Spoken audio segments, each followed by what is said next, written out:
Hoje eu vou falar sobre empregados domésticos.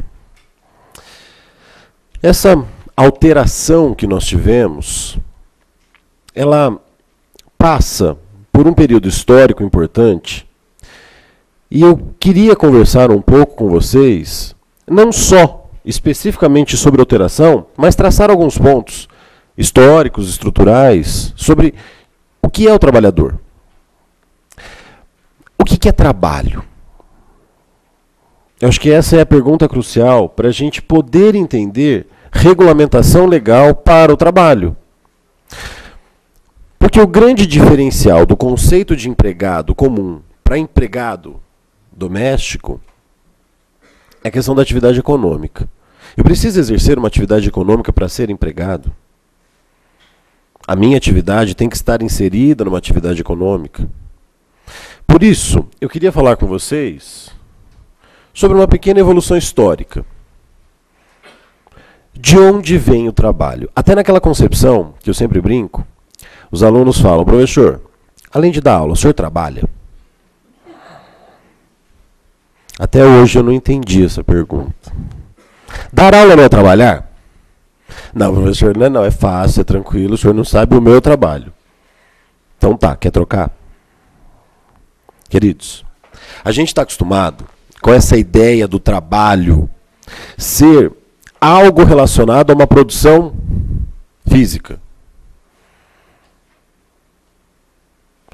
Aquilo que o professor Fernando, que nos prestigia aqui, fala, trabalho tem a relação com aquela pessoa que está lá na fábrica, que está suada, que está entregue a uma atividade mecânica, laboral.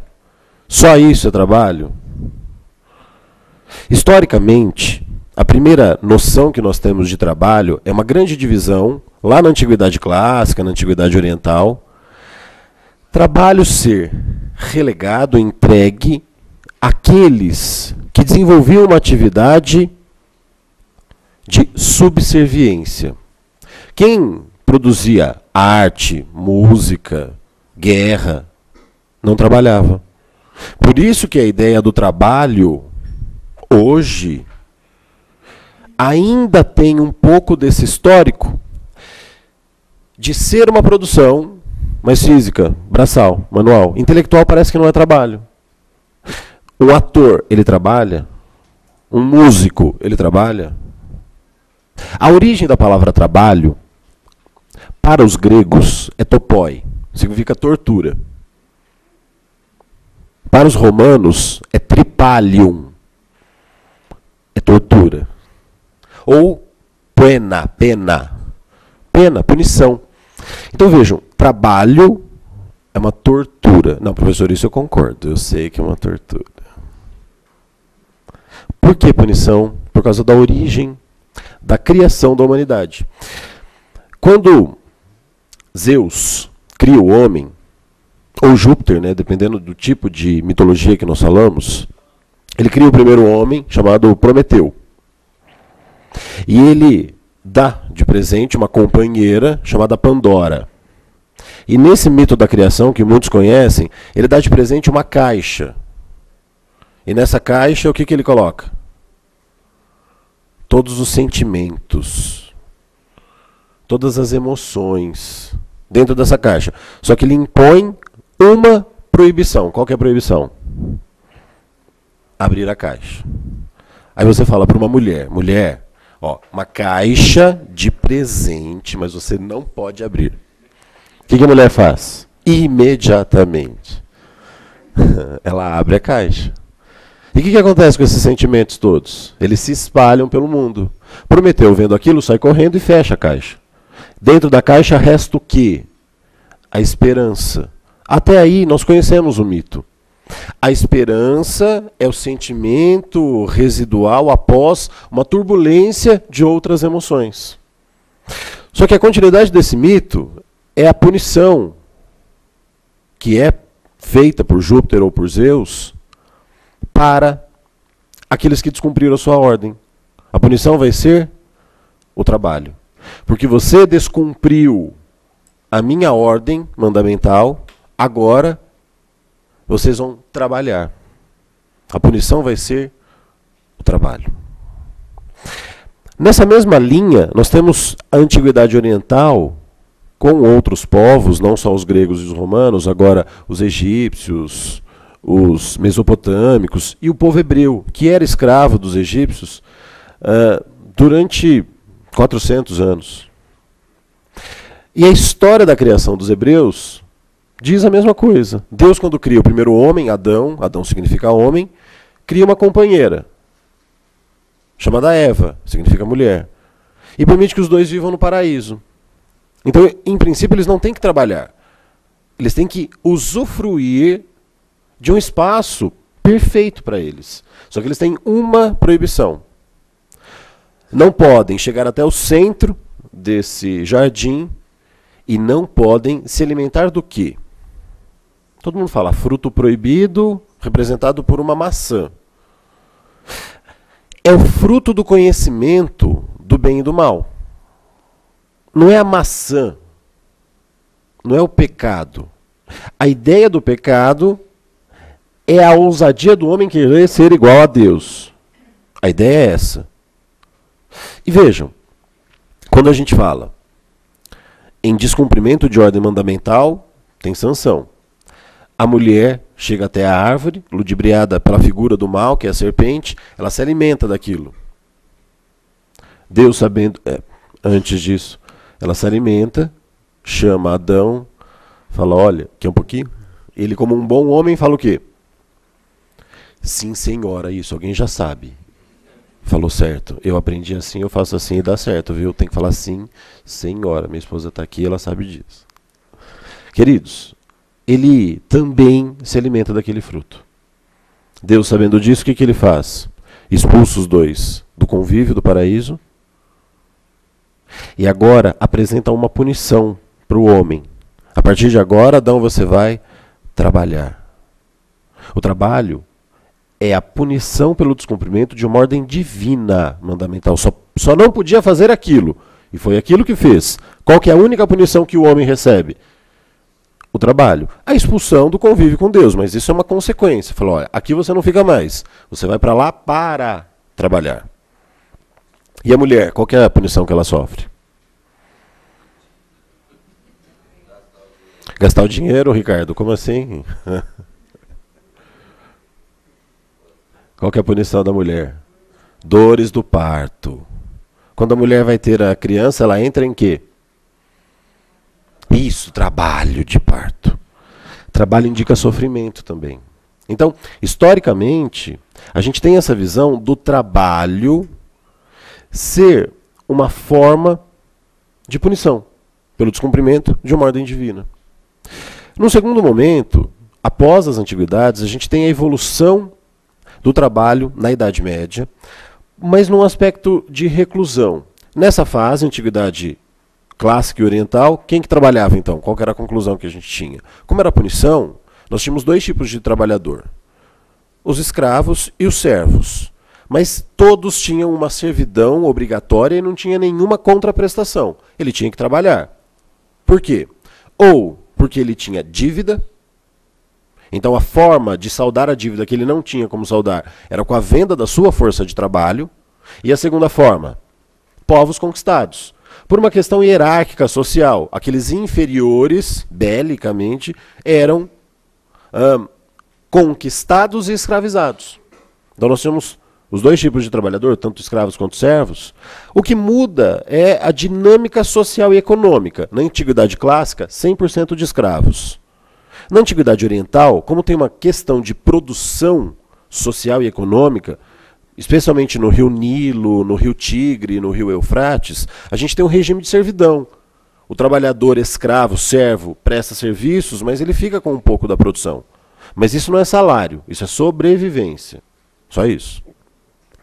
Num segundo momento, na Idade Média, a figura do trabalhador muda um pouco. Mas nós temos uma característica de invasões bárbaras e de enclausuramento das pessoas em pequenos grupos organizados. Na Alta Idade Média, a principal forma social e econômica é o feudo. No feudalismo, a organização social se desenvolve sob o aspecto do trabalho na subserviência do suzerano e do vassalo em relação ao senhor feudal. Ele tem salário? não é bem um salário que ele tem uma forma de proteção e de contraprestação pelo trabalho que ele presta, obrigatório. Ele fica com um pouco da produção. Então a figura do trabalhador ainda mantém essa ideia de servidão. Isso na Alta Idade Média. Com a queda do feudalismo, por uma questão física. O feudo tem uma concentração de pessoas, só que ele não tem uma expansão física. As pessoas aumentam, o que acontece com aquela organização? Começa a entrar em colapso. A alternativa do senhor feudal é expulsar as pessoas do feudo. Essas pessoas começam a ser expulsas e a se organizar em pequenos grupos, formando cidades. E como é que eles sobrevivem? Desenvolvendo novas técnicas de trabalho. As pessoas que estavam dentro do feudo e agora sabem técnicas de trabalho vão desenvolver essas técnicas fora. Fora da relação de proteção do feudalismo, eles se organizam em cidades e, com as técnicas que cada um tem, eles criam uma forma de produção chamada corporação de ofício. Na Baixa Idade Média, a principal forma de produção foi a corporação de ofício. Tem um líder, que é o mestre, e tem companheiros e aprendizes que desenvolvem o trabalho. Percebem a mudança do cenário do trabalho?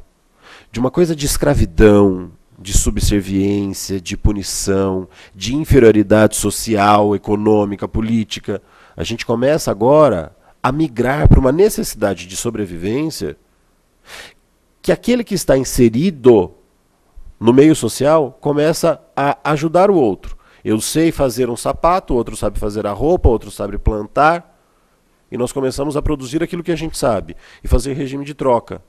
E a moeda começa a surgir nesse momento. Pagamento dos bens.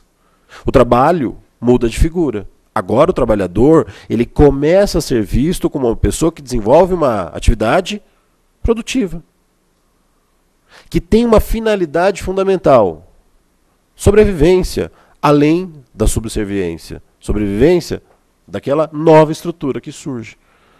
Acaba por aí? Não. A gente tem um avanço importante com a queda do feudalismo, organização social, os estados voltam a se organizar, a gente tem essa fase do absolutismo dos estados que começa a rachar, e a gente sai da Idade Média e vai para a Idade Moderna, não ainda contemporânea. Uma característica da Idade Moderna, sob o aspecto político, são as grandes revoluções. A Revolução Americana, a Revolução Francesa, a Revolução Industrial. Revoluções sob o aspecto social e intelectual dizem formas para combater aquele Estado que era constituído, absolutista, mas indiferente à sociedade, porque a sociedade se organizava. O Estado absolutista só queria o dinheiro da sociedade. A forma era combater esse Estado e agora pensar nessas pessoas que agora se organizavam em cidades e fazer o Estado trabalhar para elas. No aspecto trabalhista, a gente está vendo essa evolução. Da Idade Antiga para a Idade Média, e na queda da Idade Média, as corporações de ofício. Como é que fica a questão social? A questão social é a seguinte: o Estado organizado, absolutista, explora a população, só que não faz nada em favor da população. Pensamentos filosóficos buscam resgatar ideias filosóficas da antiguidade. A gente tem o Renascimento, a Idade Média, a Idade de Trevas começa a apagar. No Renascimento voltam as ideias filosóficas de valorização do ser humano, e isso desencadeia a Revolução, especialmente francesa. Qual que era o lema da Revolução Francesa? Liberdade, igualdade e fraternidade. Valorização do ser humano inserido na sociedade.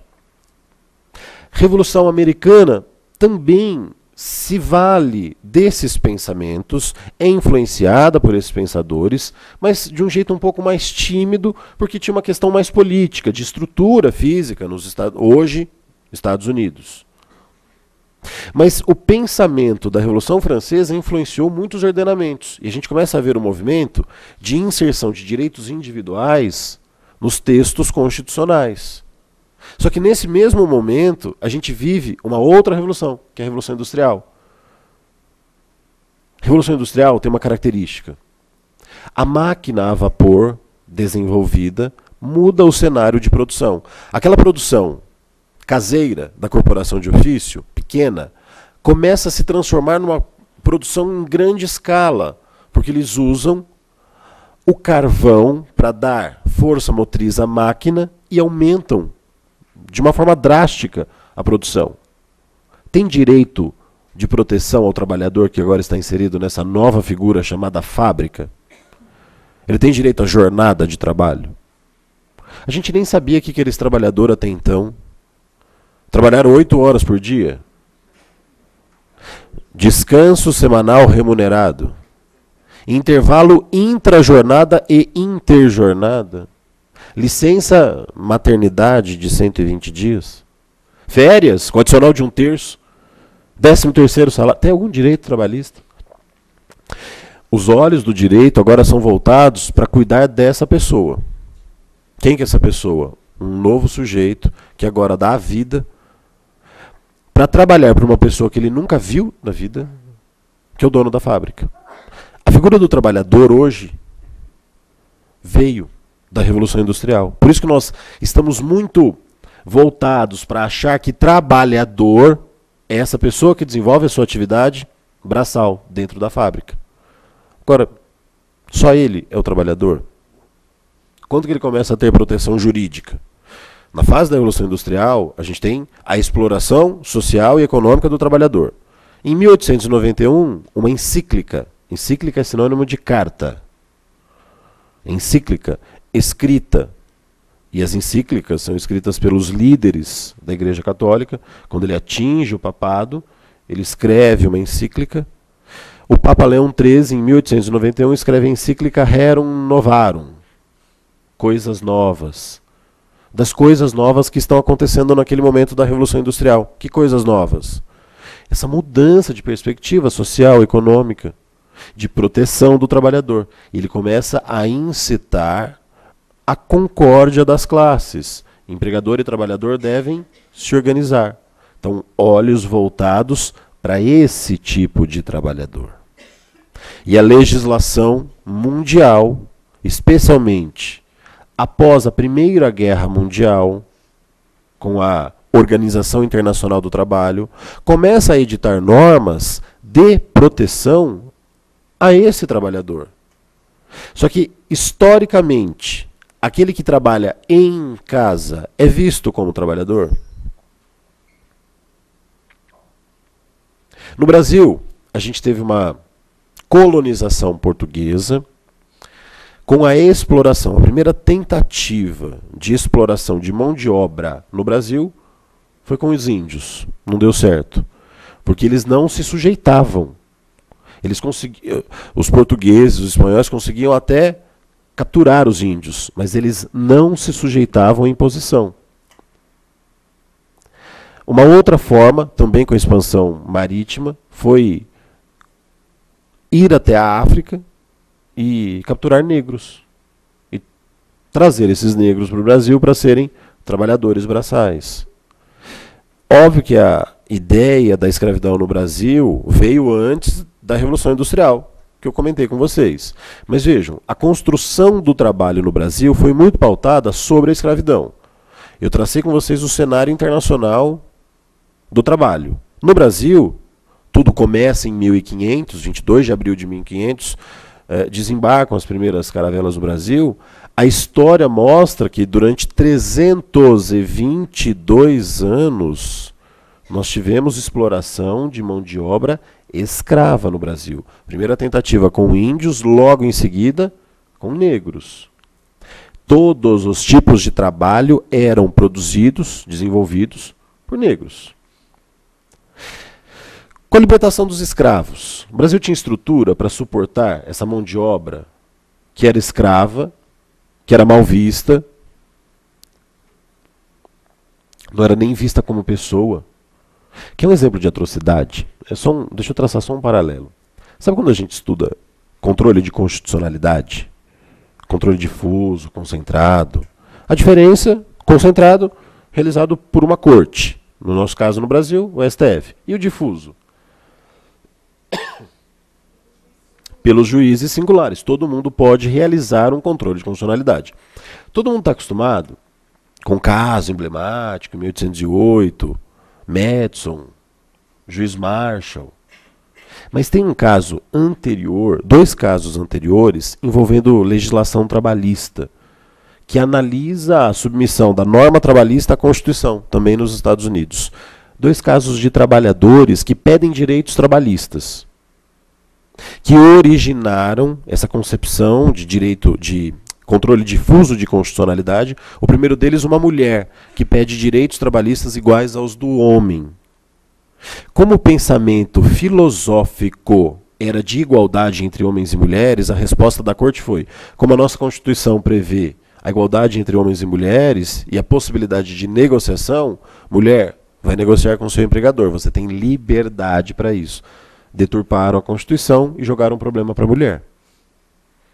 Segundo, um negro pediu direitos trabalhistas após todo o movimento que Abraham Lincoln consegue para a libertação dos escravos.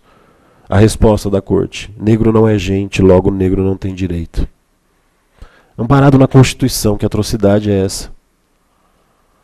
Então, não só no Brasil, como em outros países que se valeram da colonização e exploração de trabalho escravo, o trabalho ainda era visto, sob esse aspecto de produção, com uma visão deturpada do seu desenvolvedor.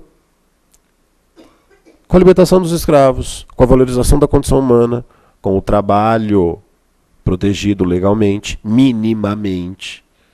Quem que ainda fica trabalhando em casa? Quem que é empregada doméstica hoje? Hoje, ela representa quem? Ontem. A escrava, dentro de casa. A valorização do trabalho só foi voltada para aquele que está submetido a uma exploração econômica. E aquele que está inserido dentro de casa não desenvolve atividade econômica, é verdade. Mas ele não tem direitos. Vamos definir o empregado doméstico. A Lei 5859 de 72 define trabalho doméstico como aquele desenvolvido especialmente no âmbito familiar ou residencial, em atividade não lucrativa. Quem é o empregado doméstico? Como é que a gente define empregado? Lembra, não tem 5 requisitos para ser empregado? Uma pessoa física, subordinada, que presta serviços regularmente, habituais, mediante salário e pessoalmente. São 5 requisitos do vínculo de emprego, elencados no artigo 3º e 2º parte final da CLT. Agora, e o doméstico? Tem mais 2, não tem? Âmbito familiar ou residencial e atividade não lucrativa. Toda argumentação legislativa é: o doméstico tem menos direitos, menos coisas, em geral, do que o empregado comum, porque ele não está inserido numa atividade econômica. Porque o trabalho dele não dá lucro. Uma organização não governamental dá lucro? Não, uma atividade sem fins lucrativos, geral. Teoricamente, né, Orlando? Quer dizer uma coisa? Depende, é verdade. Mas vamos lá para o teórico ainda. Mas vejam, a ideia de produção está muito ligada à ideia de proteção. A OIT, no seu primeiro princípio, fala que trabalho não é mercadoria. Eu não posso considerar trabalho como uma moeda de troca, pagamento de contraprestação. Então por que eu mercantilizo tanto o trabalho? Eu dou mais direitos por aquele que está inserido numa atividade lucrativa e menos direitos para aquele que não está. O trabalhador doméstico, ele sempre foi visto como uma extensão da família. Aquela pessoa de confiança. Meu Deus do céu, será que essa pessoa de confiança não tem direito de sobreviver dignamente? De ter um salário digno? de todas essas necessidades que foram analisadas durante 200 anos e garantidas a um trabalhador comum, por que elas também não podem ser garantidas a um doméstico? Como é que era o cenário dos direitos do doméstico antes da mudança, da emenda constitucional número 72?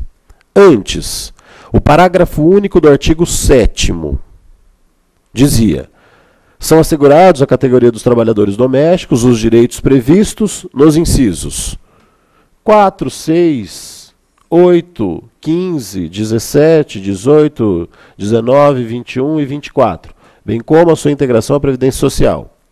Basicamente, esses incisos dizem salário mínimo, irredutibilidade salarial, descanso semanal remunerado, férias com adicional de 1/3, 13º salário, licença maternidade de 120 dias, licença paternidade de quantos dias? Sacanagem, né? 5 dias. Podia ser mais um pouco. Só 5. O que o homem faz em 5 dias?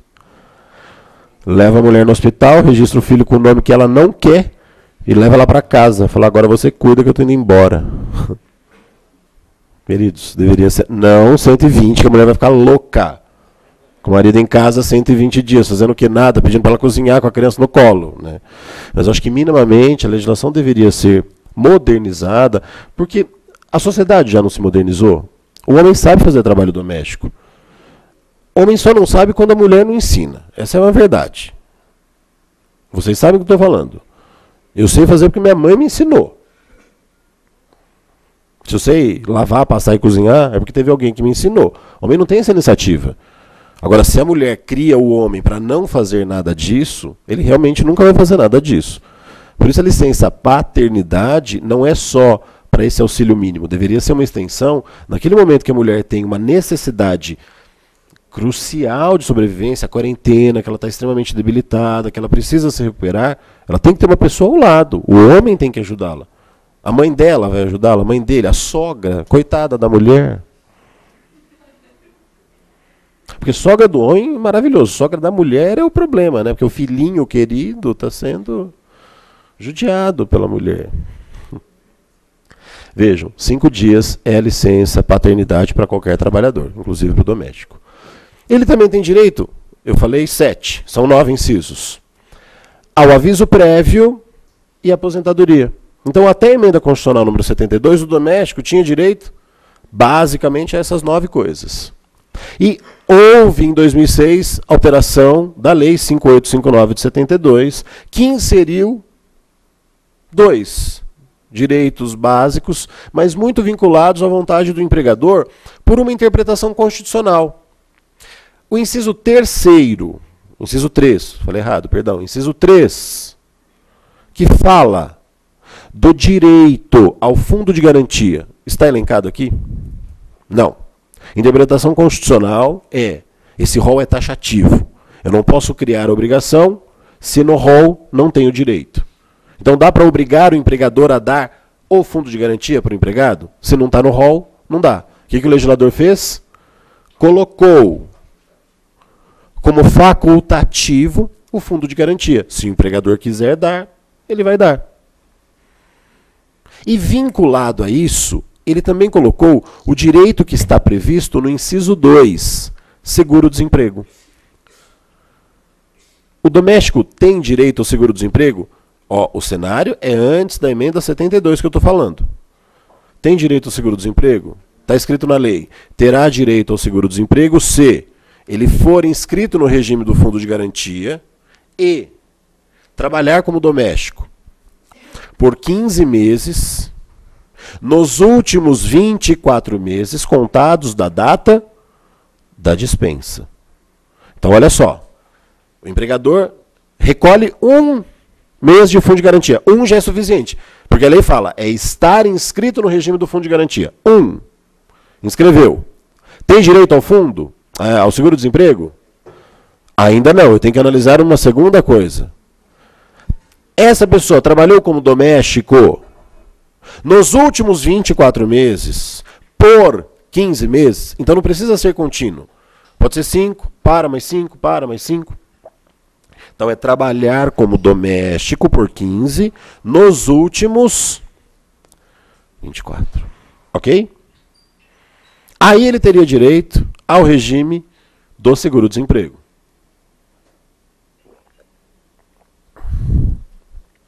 Esse cenário perdurou até a emenda constitucional número 72 desse ano. Qual que foi a mudança? Olha só. São assegurados a categoria dos trabalhadores domésticos, os direitos previstos. Aí a gente tem 1, 2, 3, 4, 5, 6, 7, 8, 9, 10, 11, 12, 13, 14, 15, 16, 17, 18 incisos. 18. Eu vou passar esses 18 incisos para vocês verem, só que eu quero que vocês atentem-se a os demais. Olha só. E atendidas as condições estabelecidas em lei e observada a simplificação do cumprimento das obrigações tributárias. Isso é muito perigoso. Simplificação do cumprimento das obrigações tributárias. Eles estão tentando facilitar a vida do empregador. Principais e acessórias decorrentes da relação de trabalho e suas peculiaridades, os previstos nos incisos 1, 2, 3, 9, 12, 25, 28, bem como a sua integração à Previdência Social. Então vejam que o legislador ele colocou direitos imediatos, ampliando de 9 para 16.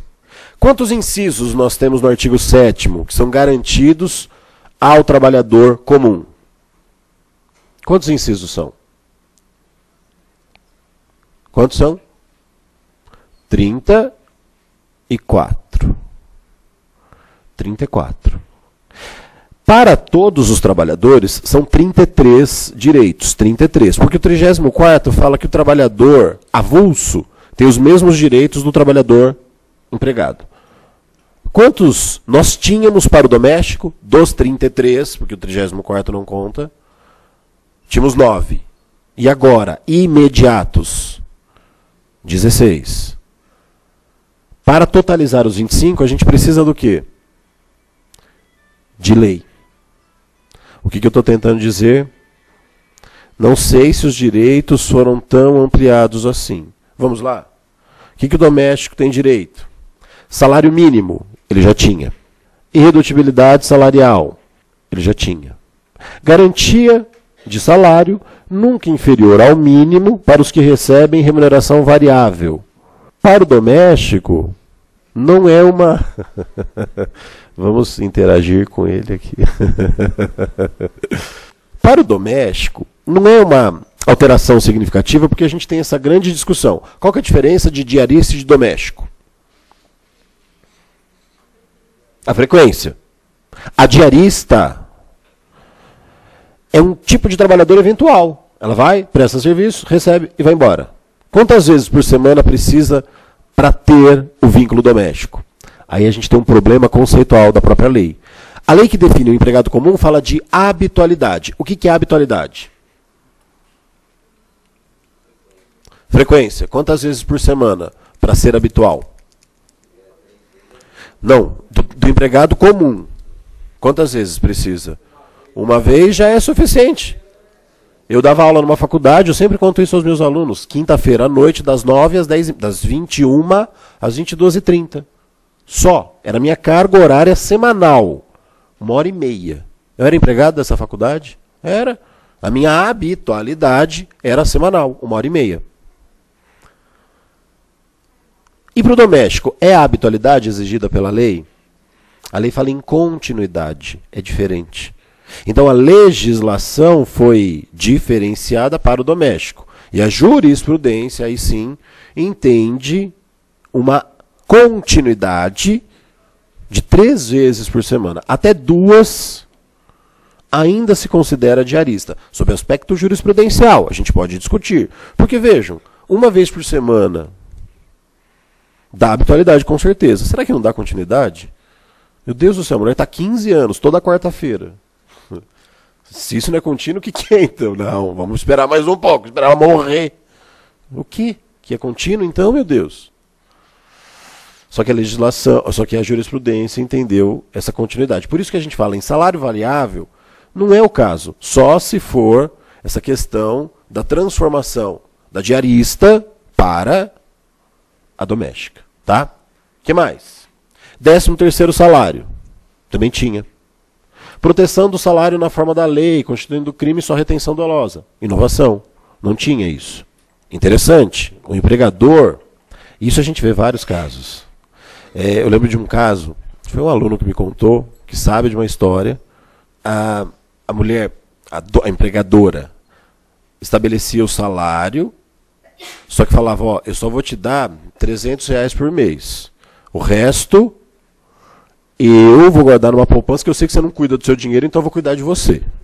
Isso é retenção dolosa do salário. Tudo bem que não é uma retenção para ela está tentando cuidar da pessoa e deixar aquilo numa poupança, para no futuro. Mas vejam, o dinheiro é meu, eu faço o que eu quiser com ele. Se eu quiser gastar todo o meu dinheiro, eu vou gastar. O salário é contraprestação pelos serviços prestados. Então vejam, essa ideia da retenção é uma inovação importante porque, infelizmente, muitos empregadores domésticos fazem isso. Inovação fundamental, inciso 13. Duração. Tinha duração do trabalho antes? Quantas horas a doméstica podia trabalhar por semana numa casa? 24 horas por dia durante 6 dias por semana. Porque, lembra dos direitos que eu elenquei? Só tinha direito ao descanso semanal remunerado. E agora? 8 horas por dia. Ó, isso é importantíssimo, hein, para a vida prática de vocês. Dá para fazer acordo de compensação?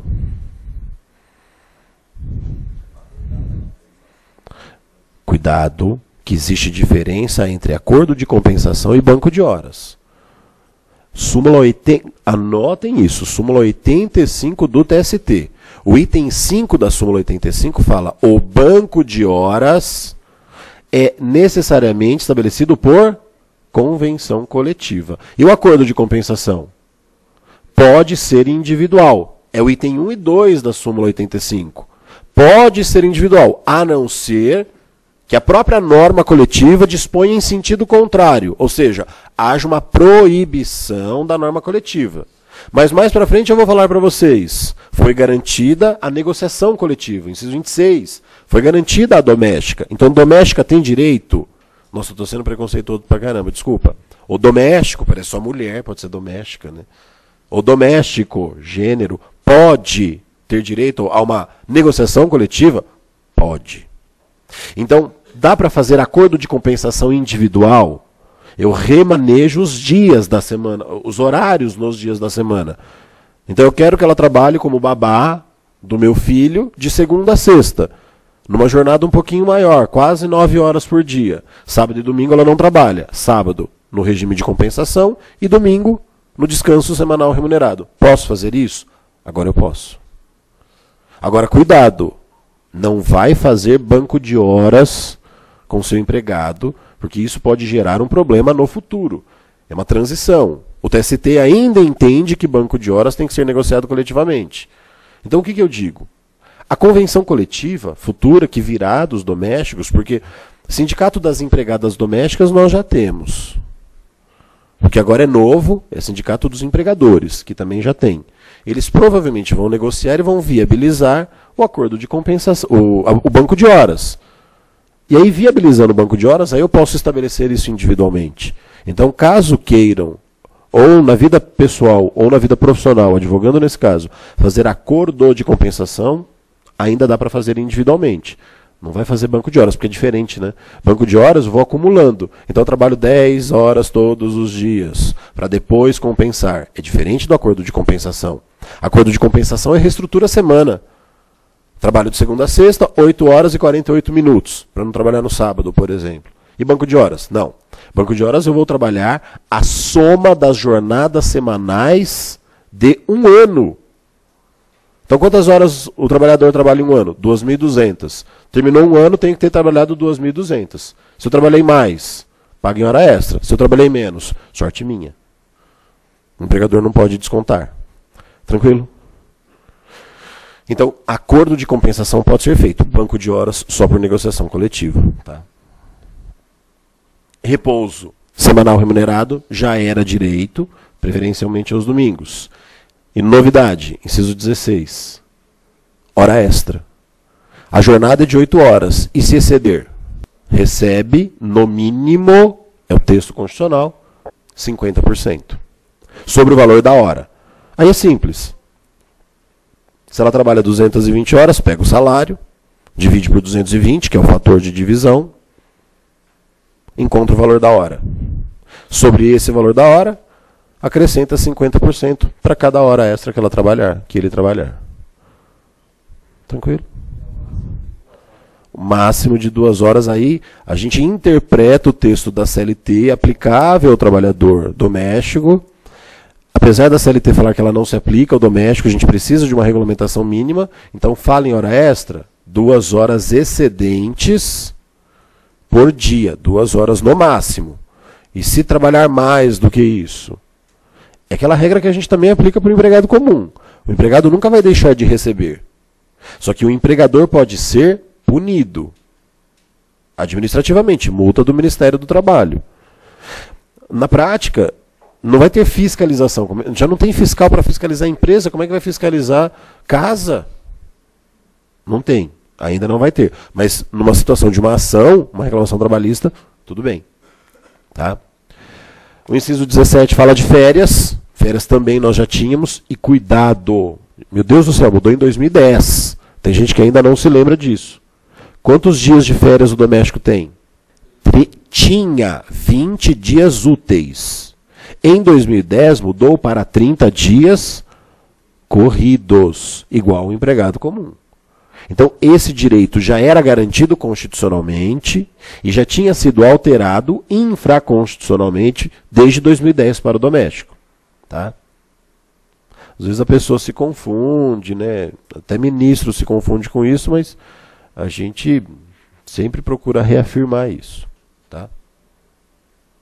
Licença gestante, também era um direito garantido, de 120 dias, e a paternidade está escrito nos termos fixados em lei.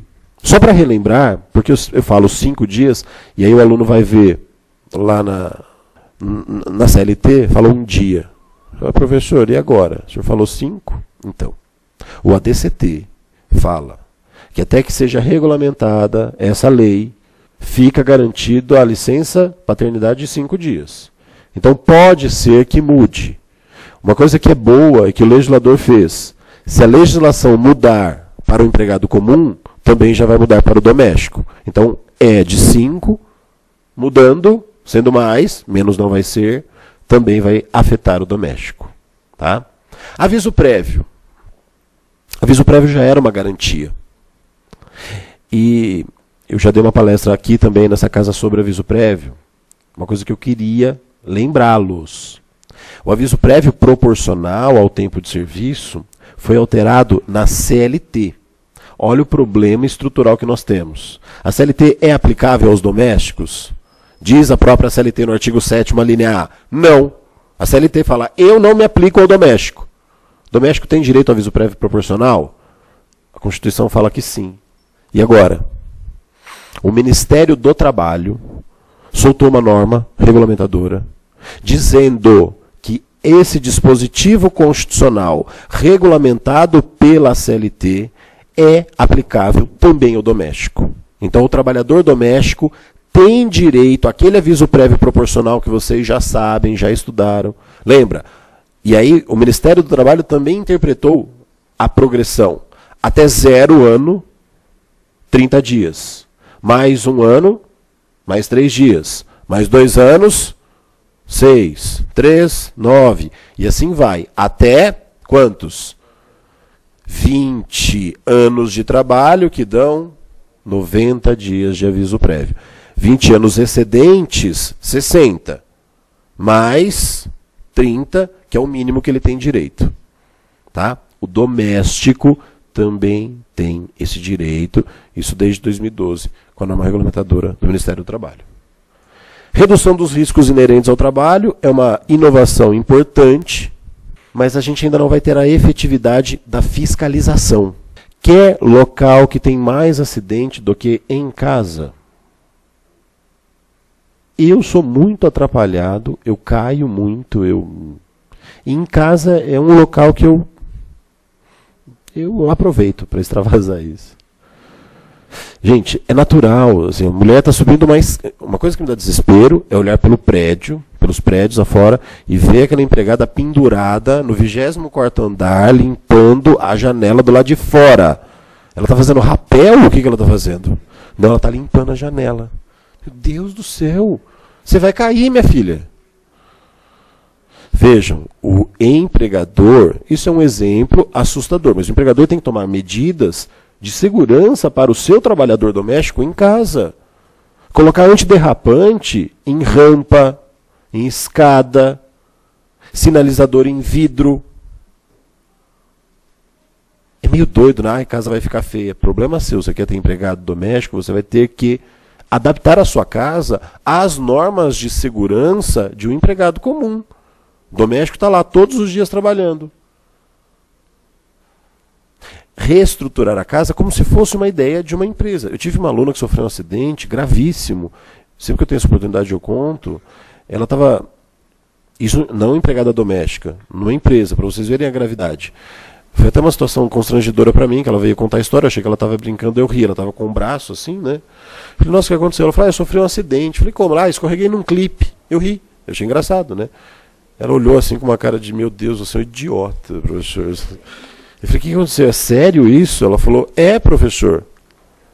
Eu estava descendo a rampa da empresa, não tinha antiderrapante, tinha um clipe ali, travou no meu salto, eu escorreguei, caí para trás, o meu peso debruçou sobre o meu braço, e eu fraturei o braço em 5 partes, e eu perdi o movimento do braço. Por causa de um clipe, num local onde não tinha antiderrapante.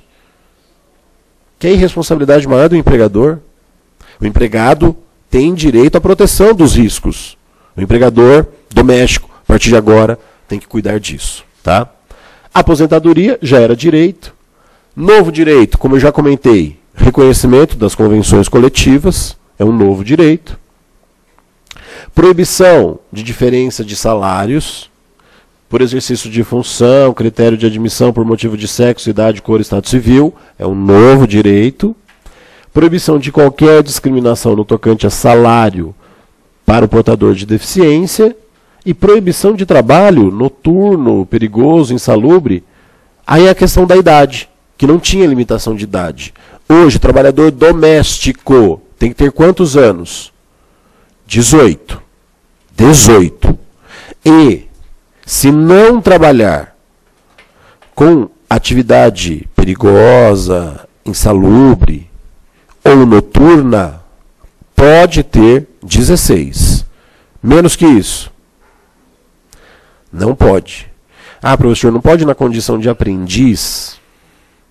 Aprendizagem tem a questão da produtividade, capacitação, inscrição no programa de aprendizagem e matrícula numa instituição de ensino, pelo menos fundamental.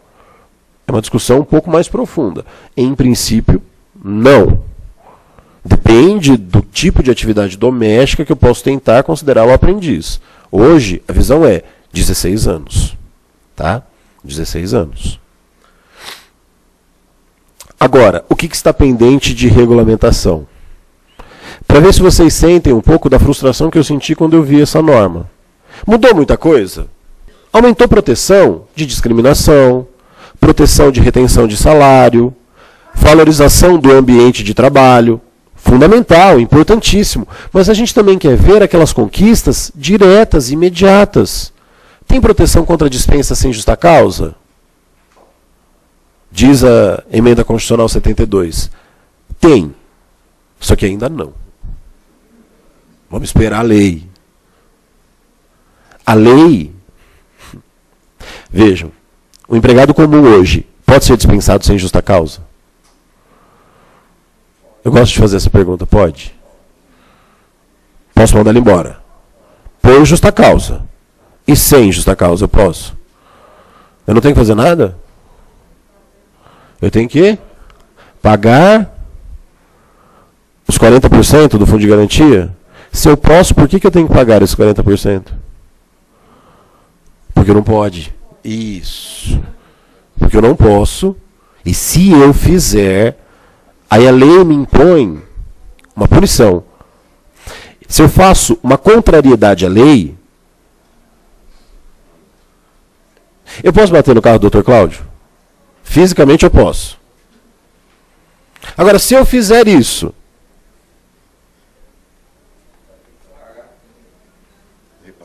tem que reparar o dano, não tem? Ao reparar o dano, a lei me obriga a indenizar. Então eu não posso fazer isso. Porque todo mundo fala, não, professor, sobre o aspecto físico, tá bom, sobre o aspecto jurídico, eu não posso. E se eu fizer, eu reparo o dano, eu indenizo. É a mesma coisa. Se o empregador mandar embora, ele indeniza. Hoje, qual que é a indenização para o empregado comum? 40% sobre o fundo de garantia. E para o doméstico? Dependendo da regulamentação da lei. Pode colocar 10%? Pode. O que eu acho complicado é assim, nem o empregado comum tem essa lei. Essa lei complementar prevista no artigo 7º, inciso 1º, ainda não foi regulamentada. E para o doméstico? Vixe, vai demorar mais ainda. Inciso 2, seguro-desemprego. Tem direito a seguro-desemprego? Tem. Só que tem que ser regulamentado na lei ainda. Qual que é o seguro-desemprego do doméstico? A gente já tem aquela regulamentação imediata da lei do doméstico. Já existe. Mas a alteração, agora estendida a todos os domésticos, sem qualquer restrição, está pendente de regulamentação. A lei vai dizer qual que é o seguro-desemprego. Uma coisa que quando eu comentei eu não falei. E também tem um limite para o seguro-desemprego do doméstico. São 3 parcelas de um salário mínimo cada. 3 parcelas de um salário mínimo cada. Naquela regulamentação que a gente tem desde 2006, tá? Desde 2006. Inciso 3º. Fundo de garantia. Doméstico tem direito ao fundo de garantia agora? Tem. Só que ainda está pendente de regulamentação a quantidade. Então dá para depositar 8% para o doméstico, como é o empregado comum? Cuidado, até dá. Mas se eu fizer isso, eu estou vinculado pelo princípio protetor, lembra, condição mais benéfica, caso o legislador estabeleça um valor menor. Porque não está aquela questão da conveniência de proteção tributária?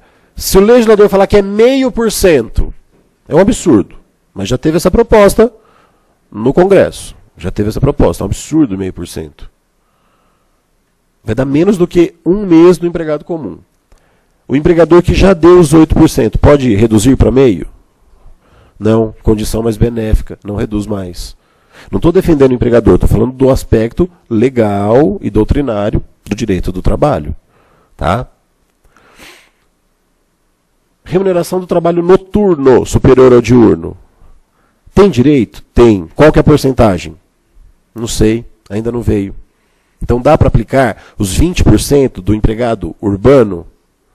Se o empregador quiser fazer a mesma coisa, o legislador estabelece menos, ele vai pagar menos. Ele vai pagar aquele tanto, não vai pagar menos. Se estabelecer mais, ele vai ter que adaptar ao valor maior. Ok? Também, salário família, assistência gratuita aos filhos, a questão do auxílio creche. No final das contas, acho que essa regulamentação vai ser somente para valor. O empregador não vai ter uma creche no ambiente de trabalho. Então, é o valor do pagamento do auxílio creche para a doméstica que tem criança, para o doméstico que tem criança, até 5 anos de idade. E o seguro contra acidentes do trabalho, a cargo do empregador, sem excluir a indenização, a que está obrigado, quando incorrer em dolo ou culpa. Vejam, esses direitos, a meu ver, mas tirando a questão da jornada de trabalho e da hora extra, esses direitos que eu acabei de mostrar são aqueles que saltam aos olhos, aqueles que o doméstico realmente quer. Proteção contra dispensa sem justa causa, seguro-desemprego, fundo de garantia, adicional noturno. Nada disso veio. Então vejam, as alterações, elas foram importantes, mas elas estão muito aquém do mínimo necessário para a dignidade do trabalhador. E aí a conclusão que eu quero tirar com vocês é: a OIT, Organização Internacional do Trabalho, editou a Convenção 186, que fala da equivalência dos direitos do trabalhador urbano e doméstico. Fala, eles são iguais, têm os mesmos direitos, os mesmos. E esses mesmos direitos não devem ser aplicados de forma distinta. Então, os dois têm direito à proteção contra a dispensação sem justa causa? Sim. Então, os direitos têm que ser os mesmos. A mesma forma de regulamentação. Tem direito adicional noturno? Tem. Os mesmos. O jeito que o legislador fez não ampara ou contraria a regulamentação da OIT. E sabe o argumento interessante da OIT? Quando ela fala que empregado urbano e doméstico são iguais, ela fala: o doméstico não exerce uma atividade econômica lucrativa. Não mesmo.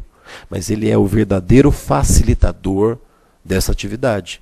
Se o empregador dele consegue sair para desenvolver uma atividade lucrativa e muitas vezes altamente remunerada, esse doméstico cuida da vida desse empregador e resolve a vida dele. Porque senão ele teria que ficar em casa para limpar a casa, para passar roupa, para fazer a comida.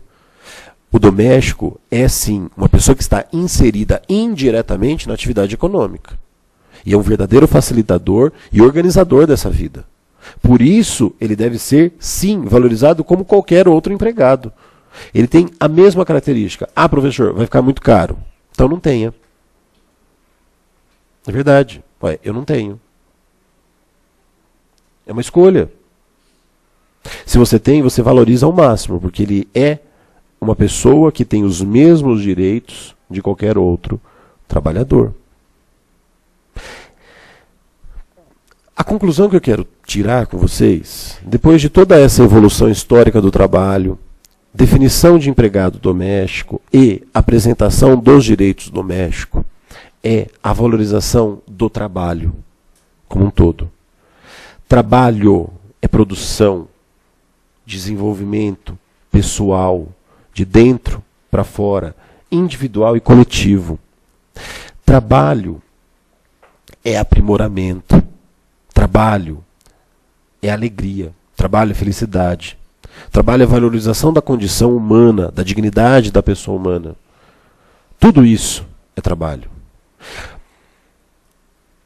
E a Bíblia diz, em Eclesiastes, que não há nada melhor do que viver, comer e beber e gozar do fruto do seu trabalho, aquilo que é dado por Deus e aquilo que nos torna dignos, felizes, inseridos na sociedade. Por isso, valorizem o trabalho. Por isso, sejam felizes.